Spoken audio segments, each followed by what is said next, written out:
Welcome back to part 3 of the 2-point perspective video tutorial brought to you by thevirtualinstructor.com.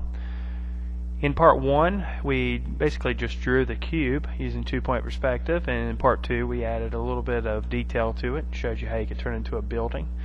In part 3 I'm going to show you how you would draw a cube above the horizon line and one below the horizon line. And really this is going to show a lot of the theory behind 2-point perspective. So I've drawn my horizon line. I've drawn 2 vanishing points spread out apart from each other on the horizon line. Then I draw the corner of the object. Then I'm going to draw lines to each of the vanishing points. Here I'm starting with the left vanishing point.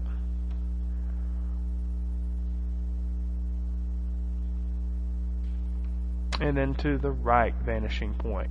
And of course this is going to be a cube or a box below the horizon line to start off with. The next thing I do is I'm going to draw 2 vertical lines to indicate where this object's going to end, and really make sure these are vertical lines and that they're not slanted at all. That's a common mistake I see, that the lines aren't really vertical, they're slanted. Now we've got what I call the flying book stage, and we're going to go from that corner to the opposite vanishing point. We're going to do the same thing on this side and go from that corner to the opposite vanishing point, and that's going to give us the information for the rest of our cube or our box. So I'm going to go to the opposite vanishing point and do the same thing right here. Opposite vanishing point, and then there is our box using 2-point perspective. I'll make those lines just a little bit darker so you can see.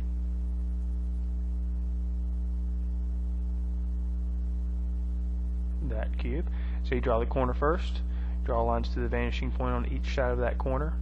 Then you figure out where the object ends by drawing vertical lines on each side of the original corner. Then you go from the tip of those corners all the way to the vanishing point on the other side, the opposite vanishing point, and that will reveal your 3-dimensional cube here. And now for a box above the horizon line, you do the exact same thing. You're going to start with the corner of the object in between the 2 vanishing points. So there's my corner, and then you're going to go to the vanishing point on both sides from the end of each one of those, from each end of the corner. There you go. And then the opposite vanishing point.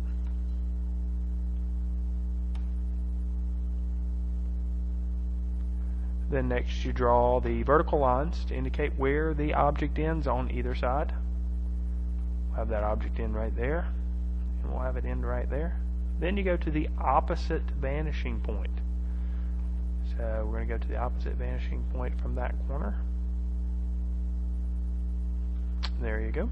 And we're going to do the same thing on the other side. And that's how you draw a cube or any other object using 2-point perspective when that object is above the horizon line or below the horizon line. I hope you've enjoyed this video tutorial.